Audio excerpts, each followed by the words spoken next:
اعوذ باللہ من الشیطان الرجیم، بسم اللہ الرحمن الرحیم۔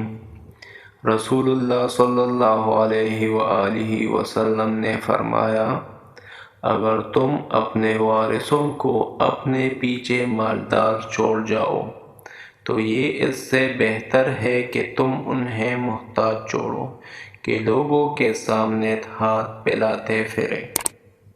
ایک بیٹی اور ایک درخت دونوں کا گھر میں ہونا ضروری ہے، کیونکہ درخت ہمیشہ دھوپ میں سایہ دیتا ہے اور بیٹی ہمیشہ درد میں ساتھ دیتی ہے۔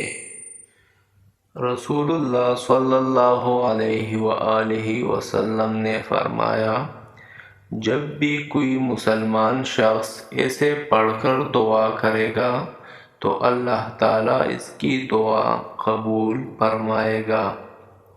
لا الہ الا انت سبحانک انی کنت من الظالمین، تیرے سوا کوئی معبود برحق نہیں، تو پاک ہے، میں ہی ظالم حقار ہوں۔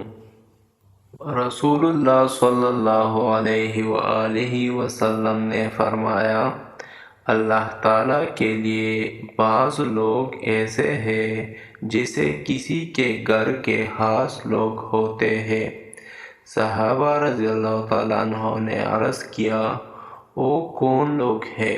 ارشاد فرمایا، قرآن شریف والے، کہ وہ اللہ والے اور اس کے خاص لوگ ہیں۔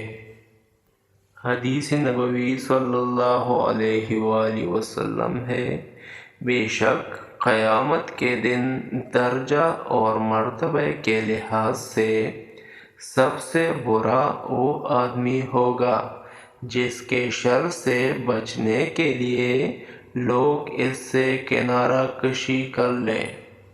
رسول اللہ صلی اللہ علیہ وآلہ وسلم نے فرمایا، اللہ تعالیٰ گناہ کو گناہ سے نہیں مٹاتا بلکہ وہ گناہ کو اچائی اور نیکی سے مٹاتا ہے۔ آلودگی سے کبھی آلودگی دور نہیں ہوتی۔ حضرت محمد مصطفیٰ صلی اللہ علیہ وآلہ وسلم نے فرمایا، افضل ایمان یہ ہے کہ تمہیں اس بات کا یقین ہو کہ تم جہاں بھی ہو خدا تمہارے ساتھ ہے۔